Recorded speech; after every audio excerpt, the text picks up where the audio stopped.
네, 안녕하세요. 미리네 라이브 돈돈입니다. 여러분 한번 들어보세요. 우리는 게임에서 발전하고 있습니다. 볼 점유율은 훨씬 나아졌고요. 팀의 다이나믹함 역시 좋아졌어요. 단지 몇 가지 디테일들만이 남아있는데 이러한 부분들은 대회를 통해서 개선될 수 있을 겁니다. 자, 이 얘기는 한 프로축구팀의 감독이 대회를 앞두고 매체와 인터뷰를 통해 밝힌 내용인데요. 어떠세요? 굉장히 건실하고 앞으로 발전이 있을 것만 같고 굉장히 바람직한 인터뷰 같죠.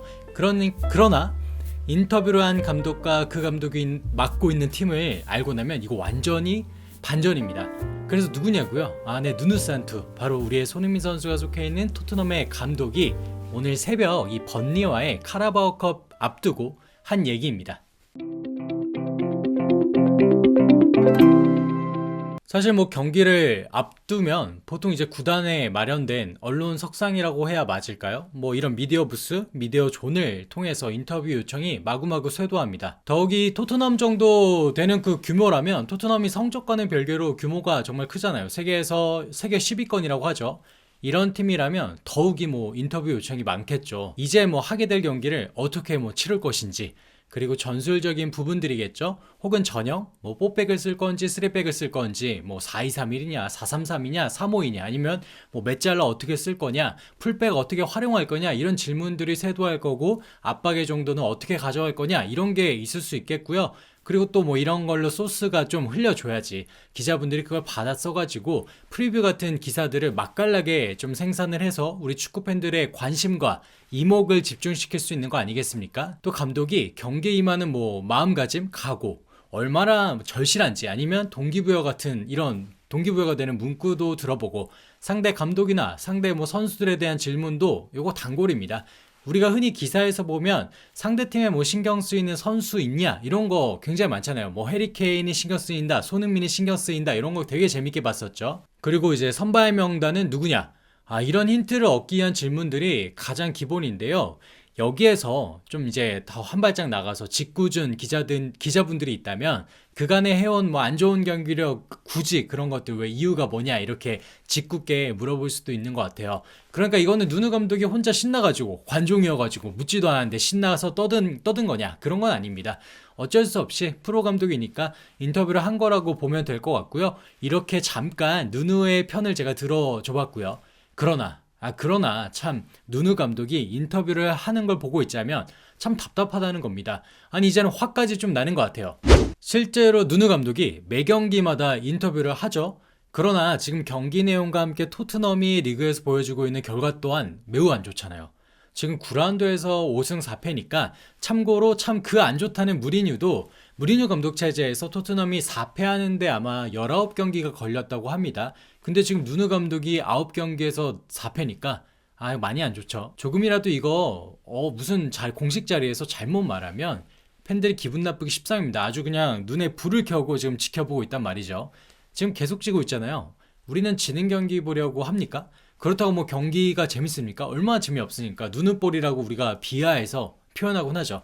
누누 감독도 분명히 억울한 부분이 있겠죠. 팀을 맡은 지 얼마 되지도 않았고 정말 여러 가지로 좀 악성 댓글도 있으니까. 하지만 지금 결과가 안 좋은 건 어쩔 수가 없잖아요. 비테스와의 유로파 컨퍼런스 리그 주전 다 빼고 줬죠. 그리고 지난주에 웨스트햄 경기, 참 이거 4위로 올라설 수 있는 절호의 기회였는데 풀주전을 가동하고도 졌단 말이죠. 근데 누누 감독이 이 경기 끝나고서도 인터뷰 때 팀에 창의력이 있었다고 하는 내용도 있었고, 교체 타이밍 참 엉망이었죠. 저 웨스트햄 보게 되면 84분, 90분에 브리안 힐, 로셀소, 베르바인 넣어가지고 정말 늦장 대응 부렸는데, 이것도 인터뷰할 때는 굉장히 계획적으로 했다고 합니다. 이쯤 되면 인터뷰 스킬이 그냥 부족한 건지 아니면 정말 뻔뻔한 건지 지금 헷갈릴 정도입니다. 근데 또 이번에 제가 인트로에서 잠깐 언급했지만 참 답답한 내용의 인터뷰를 또 합니다. 앞에는 흔한 내용입니다. 임팩트 없고 재미없지만 감독으로서는 할 수 있는 말이에요. 이렇게 말하죠. 결국 우리가 원하는 건 경쟁력 있는 팀을 만드는 거다. 그러니까 이 상황을 관리하고 있다. 지금은 내일 경기 그 하나에만 집중하고 있다. 우리는 힘든 상대를 만나게 될 거다. 번리죠. 그들은 피지컬적으로 강인하고 세트피스에서 강하며 공격적인 팀이다. 어떻습니까? 충분히 감독으로서 할 수 있는 얘기죠. 상대방 존중도 했고요. 그렇지만 다음 내용은 좀 아니에요. 좀 그렇다는 거예요. 뭐냐면 이렇게 말합니다. 하지만 우리 또한 게임에서 발전하고 있다. 볼 점유는 훨씬 나아졌다. 팀의 다이나믹함 역시 정말 좋아졌다. 단지 몇 가지 디테일들만 남아있는데 이러한 부분들은 이 대회를 통해서 충분히 개선할 수 있을 것이다. 자, 이벤트를 보고서는 커뮤니티에서 한 팬분이 댓글을 남긴 게 정말 인상 깊어서 말씀드리는데, 아니 차라리 지금 팀 수준을 알고 이짓저짓 다 해봤는데 안 된다고 징징거리는 게 낫지. 정말 지금 누누가 진지하게 토트넘의 수준을 지금 너도 나도 다 보고 있는데 그 팀을 맡은 감독이 우리 팀 나아지고 있다고 정말 판단하는 거라면 이건 재앙이다. 이런 얘기죠. 그만큼 토트넘의 상황이 끔찍한데 감독이라고 하는 사람은 오히려 특유의 그 노잼 화법과 진지한 자세로 우리 팀이 발전하고 있다고 하니까 이제는 이 인식이 두려울 정도입니다. 글쎄요.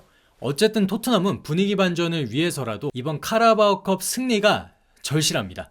그런데 토트넘이 이번 주말에 누구를 만나니까 네, 정말 니감누, 누누 산투 못지않게 니감솔, 솔샤르 감독으로 매우 고통받고 있는 맨유와의 멸망전을 지금 앞두고 있단 말이죠. 와, 이 경기에서 또 얼마나 많은 스토리가 양산될지 벌써부터 기대가 됩니다. 그래서 그랬을까요? 영국 풋볼 런던은 26일 토트넘 담당 기자들의 의견을 전하면서 일부 포지션의 로테이션이 이뤄질 것이다. 그러니까 번리전에 말이죠. 이렇게 얘기했고, 또 그 중에 손흥민은 쉬어갈 가능성이 높다.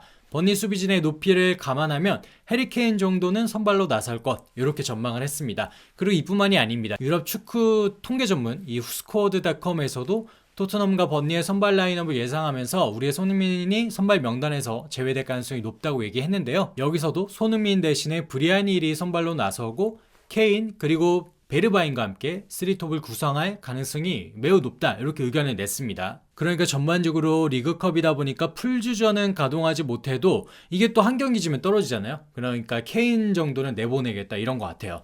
경기가 얼마 안 남았으니까 한번 지켜보겠습니다. 근데 제가 저번에 유로파 컨퍼런스 리그만 봐도 지금 토트넘이 여유 부릴 상황일까요? 그건 아닌 것 같습니다. 자, 어쨌든 앞서 지금 말씀드린 것처럼 이번 주말이 정말 빅매치입니다. 토트넘과 맨유의 지금 보면 이 두 팀이 6위와 7위입니다. 승점이 지금 1점 차이죠? 두 팀 모두 2순위에 만족하느냐? 절대 아니죠. 지금 투자한 금액이 있고 구단의 규모가 있는데, 특히 이 챔스권, 더 나아가 맨유 같은 경우는 우승을 지금 노려야 되는 팀이에요. 지금 호날두도 왔고 바란도 왔고 산초도 영입했잖아요. 정말 그러니까 그런 이유로 이 누누와 솔샤르의 생존을 거는 이 한판 승부가 될 것 같단 말이죠. 기대가 됩니다.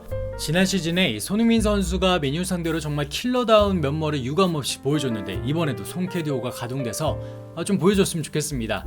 그리고 퍼거슨 덕에 겨우겨우 생명 연장을 한 솔샤르는 위기 극복의 사나이라는 명성답게 과연 토트넘을 잡아내면서 레전드로서의 치면치레를 할 수 있을지도 궁금합니다. 이번 주말은 정말 특히 재밌을 것 같아요. 우리 같이 한번 기대해 보도록 하겠습니다.